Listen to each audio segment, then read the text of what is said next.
I'm going to ask everyone involved and maybe say the things that they're currently working on, if that's okay. I've forced Robbie out of the audience, so we'll start with Robbie, that might be a good idea. It's the first time I've ever gate crashed a party and got away with it. Should we start with you then, so if you let everyone know who you are and what you're doing right now? I'm Robbie Morrison from 2000 AD. I used to write Shakara and Nikolai Dante and The Odd Judge Dredd. Of late I've been writing a series of crime novels set in 1930s Glasgow. The second of which, Cast a Cold Eye, is currently 99p on Kindle. So the rest of this month, jump in there. I've got to get my plug in first. I'm also I'm working on a graphic novel called Heretic with Charlie Adlard, which will hopefully be out by the end of the year. Yeah, I'm Mike Carroll. I write Judge Dredd, Dreadnoughts, Police X in 2080. Oh, the Police X is over now, from my point of view. And Silver, it's a new thing coming up for 2080, art by Joe Curry. And sort of Project X's that we don't talk about. We all have those things that we don't talk about because we want to pretend it's secret, and not because we're terrified it might happen. So, that's not me. Hello, my name's Rob Williams, and I always get terrified when people say talk about what you're working on, not because I'm being secretive, because I realise I can't remember, which I think is more about my age more than anything else. But I write Judge Dredd, and I write other stuff. I've been writing a book called Petrolhead for Image the last couple of years, not last year, so I'm already writing, I'm Ian Eddington, Judge Dredd, Scarlet Crisis, Stickleback, Kingmaker, Brass and stuff. And I'm Stacey Dutton-Whittle, and I currently write guns for Monster Fun, and that's the first time I've said that.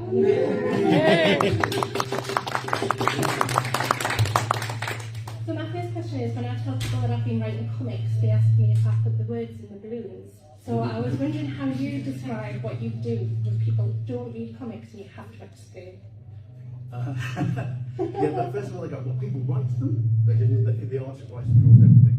But I tend to say it's a little like a film script, but then they don't know what a film script is. So I just say, well, imagine two people in a room, person A talks, person B written, and things like that, and they just play. Because it sounds like work, then it doesn't sound like Yeah, I always like the kind of furrowed brow you get when you say I write comics. People look at you as though that's not. Is that a real thing? Yeah. Can you actually do that? Which is a valid stance. Right? Yeah, I get the same. I get people look at me and go, "You write comics," and they're thinking, "No, he means read comics," but they don't realise that someone actually does create the stories. But I used to get the same look when I used to write romance novels for a living. People would go, "You write romance? Is everything okay at home?" And they won't ask that out loud, because then, if they do ask that, then I might tell them, and they really don't want to know. So yeah, but people generally don't grasp until you actually explain. No, someone has to make up their story. What they do, yeah. So that's what we get. I've given up. I just say yes. I put the words in the wall, and then later on are throwing axes at me and stuff like this with sound effects coming over. No, I usually try and describe it what Ian said. It's about writing a film script or a television script, but yeah, that usually, that goes over. That's kind of specialised as well. And I have had that people stare at you when you tell them comics and what. People make a living out of that. Do they still do comics? Yeah, that's the other one. Yeah. I had someone think that I wrote 4 comics, so I now claim all of Sarah Millican's back catalogue, which is how Oh, actually, I've had that one time at a party. I was chatting to this girl that I sort of knew her a wee bit. And obviously, the conversation couldn't have been going very well, because she looked at me and said, "Well, you're a comic, make me laugh." Which, And you're on page 1. Interior. So the other thing other people might not know about writing comics is that it often doesn't start with writing comics, it starts with pitching. And I think pitching is terrifying and awful and a craft in of itself. So I wondered if you had any hints or tips for me and the rest of the audience about pitching. Yeah, it's you've got to be able to tell a story. It's very short. There's a thing called the elevator pitch. hypothetically you're trapped in an elevator with someone, and after you try the thing, can you get out through the, you can't do that. You've got a tiny amount of time to say what your story is, and you get it over to the editor. When I do a pitch document for Tard, if it's a series, I will have it all worked out, and I'll break it down into smaller and smaller chunks. So you have the whole story worked out, and then you go, do a whole lot in one page, then do a whole lot in one paragraph, or even one sentence. But if you can't do that bit, you shouldn't be doing the other bit. But telling a story in short form is harder than telling it in long form. Famously, the philosopher Blaise Pascal said, "I've written this letter long because I lack time to make it short." You have to learn how to distill your story into. Someone says to you, "What is it about?" And you've got to be able to say, "It's about a cop in the future who's very hardline." That would be, Judge Dredd, obviously. But if someone says what it's about, and you're going, well, there's kind of this, and there's kind of that, and there's kind of, then it's a bad story. A great example is The Phantom Menace. I don't want to pick on Star Wars, but what is it about? And you ask someone that, and they go, well, it's about Anakin, no, it's about Obi-Wan, no, it's about Qui-Gon, no, it's about Darth Maul. There's no core. You need the core, and that's what your pitch is. Yeah, ideally you go, someone says, what have you got? And you go, there's a giant shark eating people, and they're trying to stop the giant shark. Perfect. I mean, it's just like, it's there. That's what you One, need. you pretty much got a sentence, you probably have 2 sentences at most. To get someone, and they will, for all this, you can go, I've got this great story, this great set piece, these characters. If you can't actually get someone to at very least kind of go, I'd like to hear more after your first sentence or 2, you're probably knackered, to be honest with you. So it's just trying to squeeze it into a short period of time. I'll write everything down that's in my head, and then I'll kind of like cut and cut and cut and cut and cut until you've got like just a call in. And if that call doesn't work, you go, okay, and you just put it to one side and come back 6 months, and then you might have something, a bit more information, you can do something with it. But although, I mean, like Scarlet Tracy is just like, the Victorians used the leftover Martian technology. But Exactly. and that was it. But it's, for that one, there must be 20, 30 ideas that you pitch that you go, no. But also, it can be the timing. I've re-pitched stuff with a bit of a tweak a year or 2 later, and they go, oh yeah, great, look, and it's like, you hated it the first time. It's kind of a bit, it's just like, so I got the exact thing with Mayflies for 2008, which is a Road Trooper based story. I pitched it years ago to Matt, and then he came back to me years later and said, we're looking for something to do with Road Trooper that might be the age of a younger group, and I went, oh, here's the same idea, and he went, yes. So a good solid idea will find its time. yeah, but you never know if the person at the other end is having a bad day, or they're going to the crowd and stuff, just like you do, so it could just be catching them at the wrong time. But it is just pairing things back to the bone, and if you can still get it to work, then that's good. Yeah, and if you pair it back into something left, that means all you've got is a collection of ideas. But a collection of ideas is not a story. A seed is not an oak tree, especially if it's a sycamore seed. Then you're really screwed. But you have to have something at the core, as Ian says, something absolutely solid to build on. But you don't start necessarily with that. You're right, that will form from the ideas. If you did your work as a creator properly to build, and not just start with the first theme you think of and see where it goes. Some people do that and they get away with it. Because a long time ago, when I was first starting as well, I would think spectacle was all, and I really wouldn't give much consideration to my character. So like, it's like, you've got this, and it's like, oh, wow, and they go, yeah, but who's it about? What's the?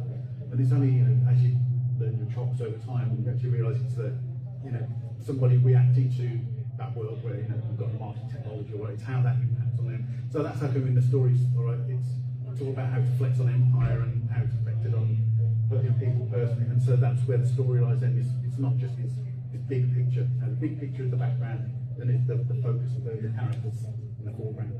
I would usually try and keep it to an initial pitch no more than a page, and you're trying to put across the idea for that story and the characters in the world, and tell a story that would be rounded, beginning, middle, and end. But also I usually try and drop hints that this has got legs, there's potential for this to go on and on after that. All in one page, it's terrible actually. Pictures are unpaid. On that one page as well, I would have a sense that you know what the ending is. Because you need in that if it is like no more than one page, A4 probably is your initial pitch. You need a sense of start, middle, and end basically in that, because at least subliminally telling the editor, I know how to tell a story, Yeah. and at its most basic essence, they need start, middle, and end. I was gonna say, that part does get easier when you know the editor. Well, we've all worked with Matt Smith in 2008 for so long now, and we can say to Matt, well, I want to do X, and he would go, yeah or no, and that's it. Usually there's no more, oh, please let me have a go, and I promise it'll be good this time. But, because he knows straight away whether something will or will not work. But if you're pitched to a new editor, the story is what you're selling, as well as yourself. You've got to say, no, I can do this, and it can be very hard to write a pitch. And some people do a pitch like the back of a book blurb. You read the back of a book, that's not a pitch for an editor. That's a pitch for a buyer, if you like. The editor has to know that you know where the story is going, because if you as a writer, and this is just a generally true thing that people might disagree with, but don't be wrong. If you don't know where how the story ends, how do you know when you're finished writing it? You can't just go, well, yeah, that's a good ending, that would work. Or you can't go, then she stabs him in the back and says, you bastard, the end. Which is how the Omen ends, Omen 3. You have to have an ending that you knew from the beginning, otherwise... Unless, the exception that proves the rule is John Wagner, who always says, won't write synopsises or anything like that, because he doesn't want to know how it's going to end. Which is absolutely true, but John has a certain pedigree behind him, I think, who you can trust that John knows what or he he's doing. doesn't want to give away his secrets. That's what it is. Yeah. Well, certainly for me, I always have to know how it ends. And it doesn't mean you're always going to use that ending, but you have to have somewhere that you're aiming towards as you're writing and as you're plotting the story. And you can then get halfway and go, oh, it would be better if we went the other way, but at least then you are going towards something rather than just wandering around hoping you... Actually, it's like if you're a gold miner, you're far better off going to look for gold where the gold is likely to be than to stand in your back garden with a tin and go, I hope the meteorite made a gold lands here, because that's not going to work. So you have to put the work in that one bit. I think my initial pitch for Nikolai Dante was pretty short. It was like, what if Han Solo got the lightsaber instead of boring old Luke Skywalker? You have the womanizing, smuggling, hard drinking adventurer. Is this a more interesting character that took it off? Yeah. If any of you are on social media, there was a big hashtag recently about how to write comic strips, and people have lots of very, very particular ideas. And two of my best bits of advice I've ever read about writing come from Rob and Mike. Rob said recently, you just do what needs to be done, and then it's done. I think it's not. I get really whatever annoyed. gets you through the night. Yeah, that's it. Yeah, exactly. Because there was a big thing on social media where certain people were getting very uppity and kind of saying, no, comic scripts have to be this, and comic scripts have to be, they have to be that.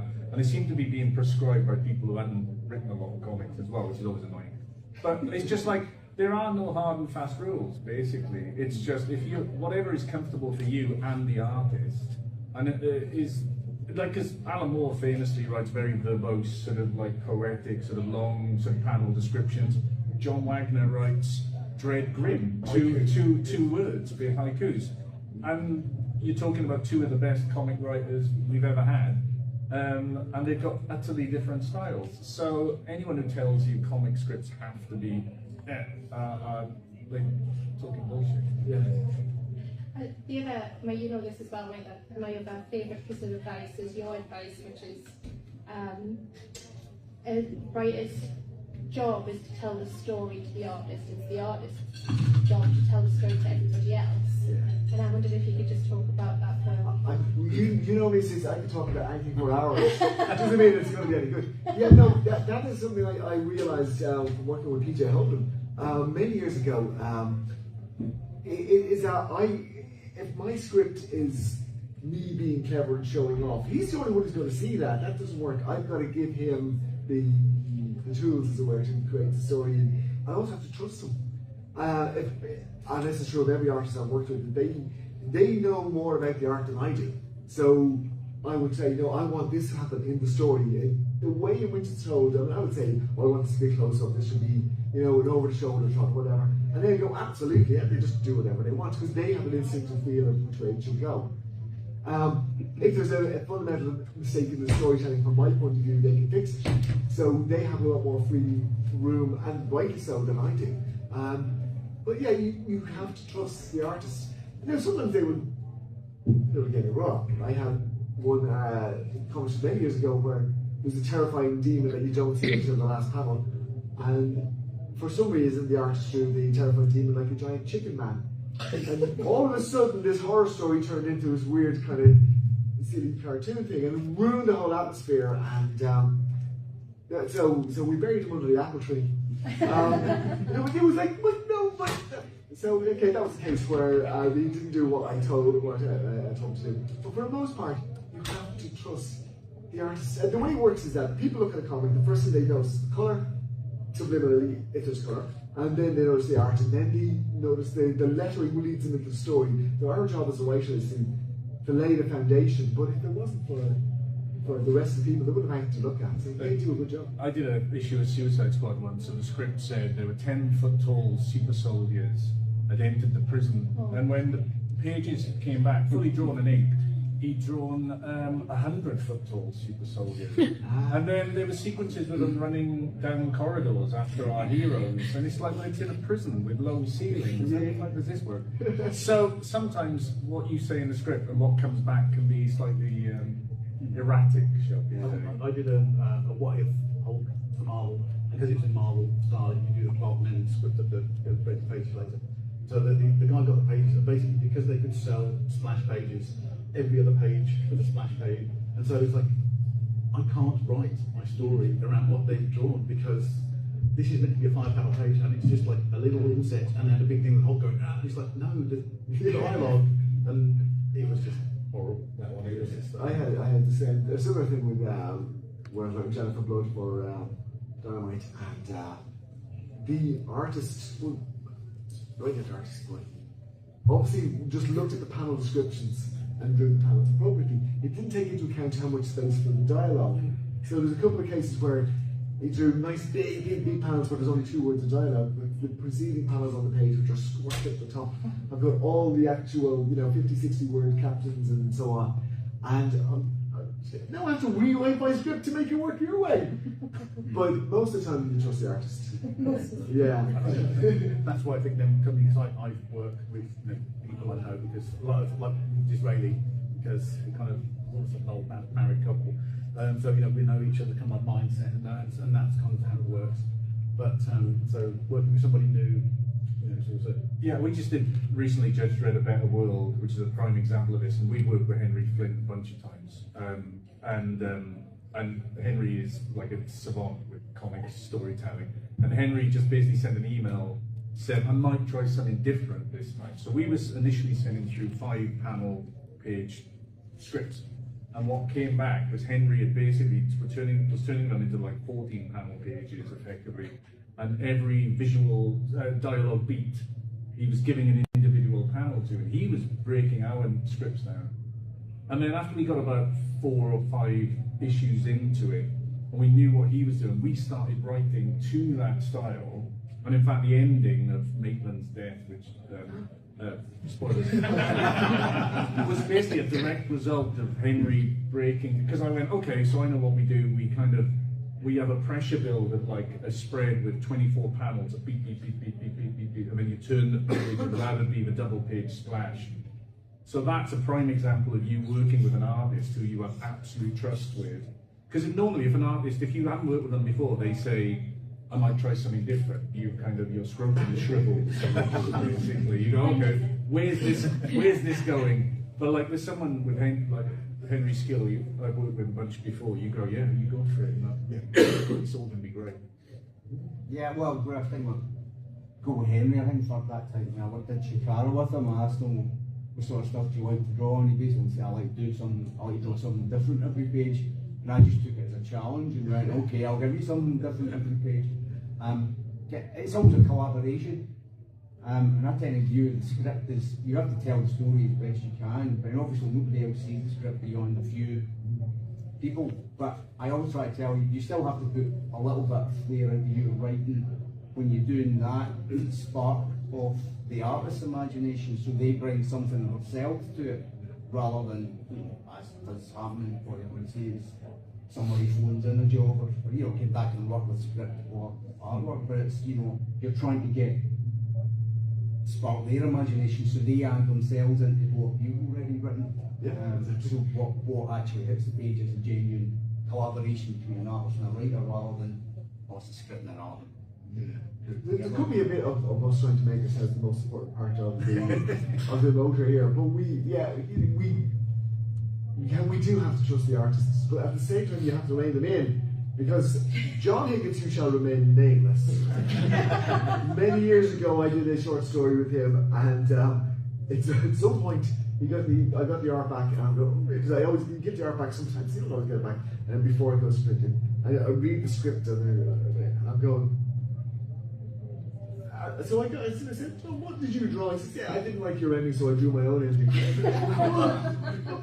How does it work with what came before? And he goes, you'll make it work. So I ended up spending twice as long rewriting everything to try and figure out what is he doing. Now, his work was absolutely beautiful. So I couldn't say to him, well, can you drop this panel or do that? No, so I had to work on why he did.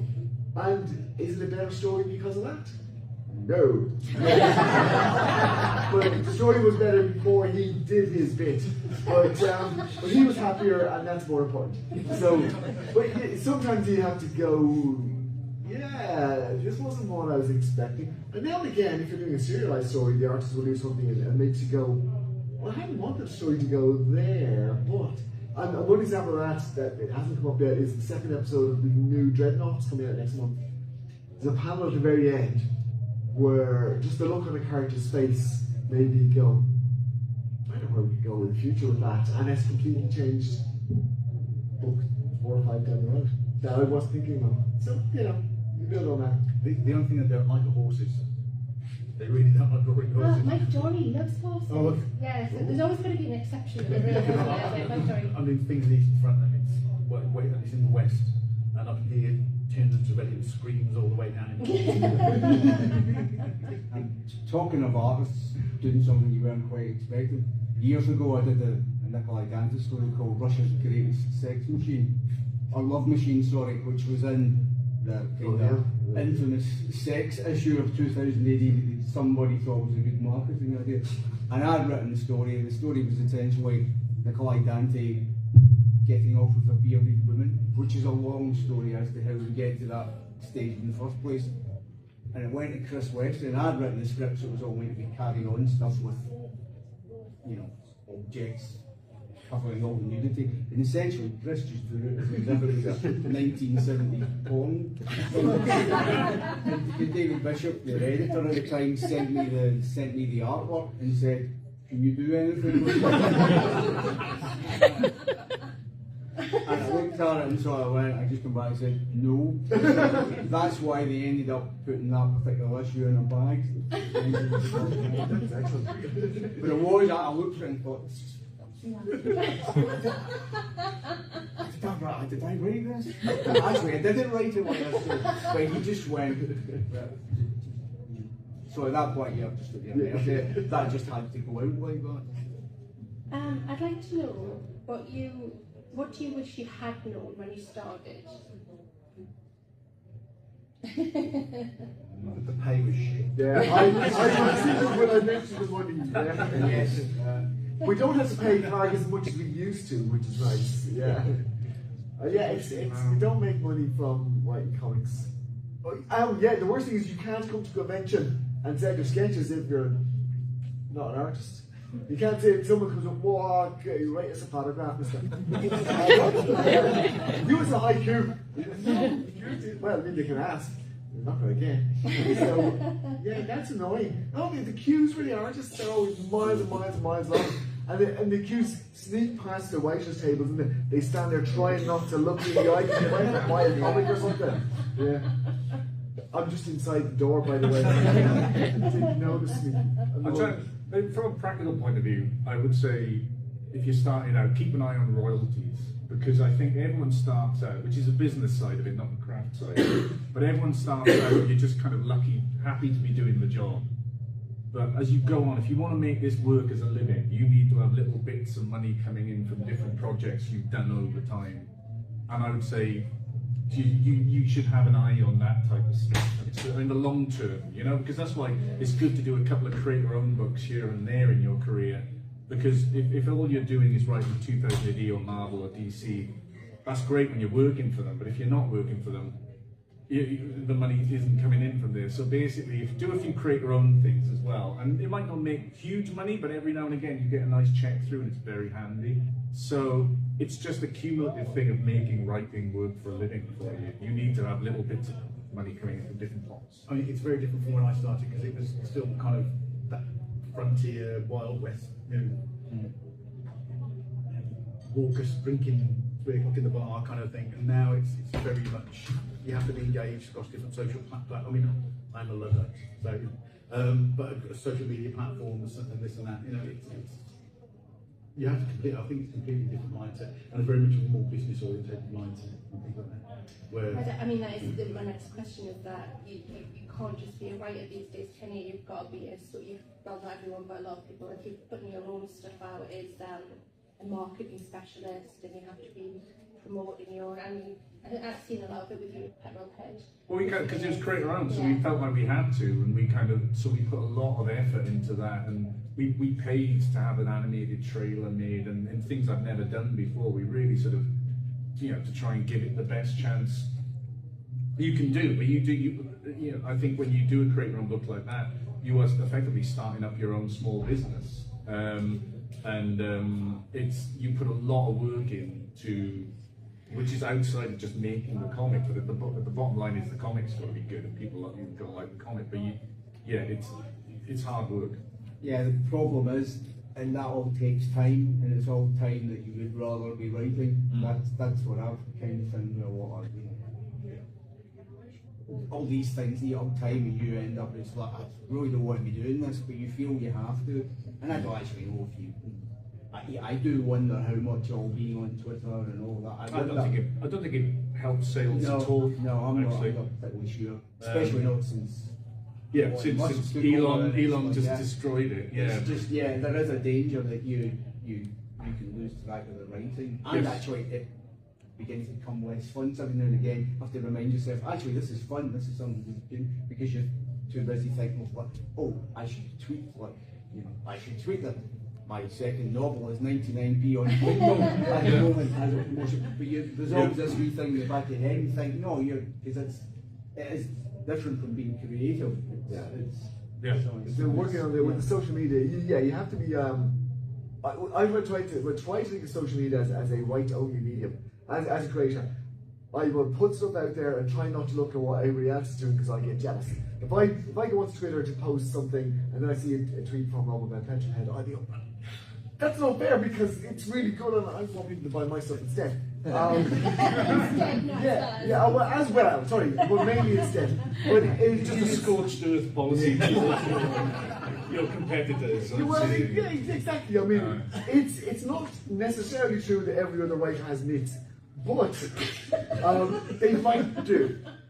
The way it works is if you let yourself get too distracted by what other people are saying they're doing, that it's not quite the same as what they're actually doing, then you won't put your own energy into your own work. You start fighting in your head. You're fighting them, and in reality, they're, you know, the other creators are not your competitors.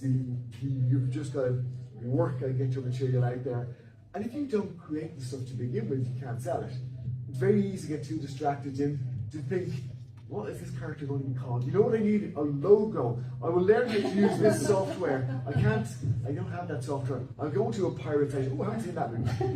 And all of a sudden you're like, wait, what was I doing again? And you have to turn off the internet sometimes, and turn off Twitter, and just apply seat-up pants to seat-up chairs, apply fingers to keyboard, vomit it out onto the computer screen until you're actually done, and then try and sell it. And so many people doing their Kickstarters where you you're looking at this, am I just paying him to write the thing that he's trying to sell, and then I've got to buy the thing afterwards? No. So you don't want to sell what you haven't got. You create the material and then write it, and you cannot create it without being distracted. And coming to conventions is great fun for meeting, people and so on. But this is a day that we're not getting anything. I mean, glib, but it is true that these are distractions. Some are necessary distractions, some are very fun, but you have to write if you want to be a writer. A writer writes. Have you ever seen the film Throw Mama from the Train? That's the main message. A writer writes. Talking about writing is not the same as writing. No more than talking about mountain climbing gets you to the top of the hill. You've got to do it. I did have some quick fire questions, but I don't think they're suitable for Mike. But but I know we're running out of time now. I wanted to make sure everyone got a chance to ask any questions. We've got lots of time. No, we don't. No, we don't. Yes. So I've got a friend who wrote a children's book. The publishing company didn't do much with it for a while, and he was able to clause in the contract to claim it back fully after 3 years. He'd illustrated, written it, he's put it back out there. He actually would disagree with you about conventions because he loves going to schools, he loves knitting everyone. He makes the same money from selling 600 of the books as he would from maybe 10,000. So isn't the rise of the independent at its peak now? Isn't this the time to be more independent, to go to these conventions, to read books, to sell your wares? But it's great for your friend, and we are all appropriately jealous and full of rage. But just because it works for one instance, I could name a dozen writers who tried that and didn't work. They spend so much money and time going to events, trying to sell their stuff, and then they end up selling, 1 or 2 copies. So it doesn't always work. But it becomes, there's no, as we said at the very beginning, there's no clear model. You can make good money from school visits and things like that. That's why a lot of does children's books. So I did kids books for years, and I made a living, and we ended up buying a house out of all the money I made from that. So it's we did very well. One way than you get writing comics. But again, you have to have the product to sell to be able to sell the product. You have to do the writing at some point. So every day you spend out, in the library or in school, is a day that you're not creating. There has to be a balance. So, well done to your friend. was there any other questions? Yeah. I've spoken to a few writers, and you try and get them to read your own work, maybe to get a quote. And a lot of writers say they don't read other people's stuff, just in case they subconsciously steal something from it. A few years down the line, they'll write something which is coming to their head because they've read somebody else's. How do you guys feel about other people thrusting their work upon you? I don't do that because I cannot guarantee that in 5 years' time you pitch me something and I go, ooh, that idea about cancer that's silly. And you might go, that's my style. And so it's just like best of it, you don't look at it because it's just, nowadays, again with social media, things can blow up so quickly that it's just like, the best is just like, no, I'm sorry. Pitching to an editor or an agent or something, it's, my feedback could help a little bit, but it's like I can't get you anywhere. We are just cogs. So you do need to talk to. Cogs. Thank you very much. So if you're very relevant. Pushing you to an editor and stuff is the better thing to do. Somebody who's got a bit of power. I mean, more we're trying to literally have someone give you a quote rather than help you by selling it. Well, they'll give you a quote on the back of a book. Yeah. You'll get a quote. We give you a quote on a published thing, but if it's not done yet, it's still. Well, I'm talking. Maybe an issue of what I write. So, like I say, if you were, I don't do that just in case. So no, I give a quote on like a published issue, but if on like a picture story or anything, just. Yeah, if someone says sort of occasionally you get a message out of the blue from Facebook, I've got this great Judge Dredd story, you go, well, you should pitch it, man. It's no good. Which is different. I know that's different from what you're saying. Yeah, it's a bit of a catch-22. I sort of agree all that time, but one of the ways when I was getting into comics and I'd written scripts, I went along to a signing in Glasgow that John Wagner and Alan Grant and a bunch of artists were at, and I asked if Alan Grant would read my script. I didn't ask John Wagner because he was too Terrifying. forbidding. And Alan took it away, read it, came back and commented, gave me my thing, says, you know, I like it, send it to the editor, tell him I liked it, and you know, it never got bought, it's not better, it wouldn't happen, but he did. Alan was an editor as well, wasn't he? Do that, So yeah. he had that extra string to his bow. And then we had a correspondence and, you know, became friends and stuff, and, you know, they say, and I know Alan helped out a lot of other people as well, so that's that thing of like, I would feel this like, you don't, I know what you're saying about reading stuff and all, but at the same point, people did that with me, you know. And the danger, of course, is you can get overwhelmed by it. Well, one of the problems on the other side is that if you pitch a story to a writer and think, I've got this idea, what do you think? They are going to have read an awful lot of stuff and they're going to go, that's been done. And the problem is that can put you off. But just because the basic idea has been done doesn't mean that your version of it won't be new and brilliant and exciting. So you have to trust in yourself and do it anyway. But yeah, I mean, it is a tricky one. I'm sorry. Trust in your own work. Yeah. Sorry, did you have a question? You have, what should I have one? I think it's contra. What is it? That have one last question. Sure. I was quite curious with pitching to Matt Smith, the Tharg, getting an idea of like how did you manage to feel him out and sort of get something that you think would be along his lines? Like, how did you figure that out? You mean initially? Yeah, and just getting into the process of understanding Matt Smith's own personal taste. He's quite mercurial, I always find. At least that's what he seems. Oh, you still get, I mean, I was saying to Ian just before we came on, I pitched something to Matt, as much as I've done a lot of Dread the last few years, and I pitched the big Dread story to him, and Matt passed, you know, he still passes on stuff, you know what I mean? So, I think you've got a sense of, for the most part, I think if he keeps giving you work, he trusts you, and, you know, he's a bit Victorian dad, right? Yeah. You don't get effusive kind of. He's a man of very few words. Yeah. Good work or something. Yeah, that's a good one. I don't think I've ever had a longer email from Matt Morrison. One time he said to me, happy to have that in the prog. My favourite one I got from Keith was 2 words. It had disgusting, well done. Well, that's 3 words, but. It might not be well done. But it was 2 desires, I thought, oh.